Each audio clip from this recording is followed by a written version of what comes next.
మనకి ఎంత ఉన్నది అని కాదు, మనకి ఉన్నదానిలో ఎంత పెట్టగలము అన్నది గొప్ప విషయం. పెట్టినది ఎక్కడికి పోదు, పెట్టినది మనిషిని కాపాడి తీరుతుంది. అందున ఏ యోగ్యత, ఏ పాత్రత కలిగిన వ్యక్తి ఏ క్షణంలో ఎప్పుడు ఏది తిన్నాడో అదే అక్కరకొచ్చి కాపాడుతుంది. శంకర భగవత్పాదులంటి మహాపురుషులు సన్యాసాశ్రమం స్వీకరించకుండా బ్రహ్మచారిగా ఉండగా ఒక వృద్ధ బ్రాహ్మణి ఇంటి ముందుకెళ్ళి భవతి భిక్షాం దేహి అన్నారు. అయ్యో, బ్రహ్మచారి ఇంటి ముందుకు వచ్చాడే అని బాధతో ఆమె ఒక్క ఎండిపోయిన ఉసిరికాయ వేసింది. కనక వర్షం కురిచింది లక్ష్మీదేవి యొక్క అనుగ్రహంతో.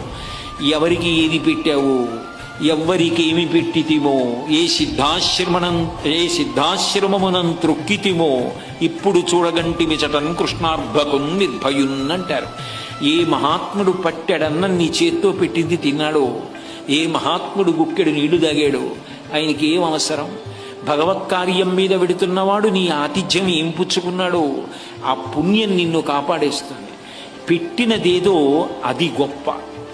ధర్మరాజు గారు కుక్కని కూడా తనతో స్వర్గానికి తీసుకెళ్లాలని ప్రయత్నం చేశాడు.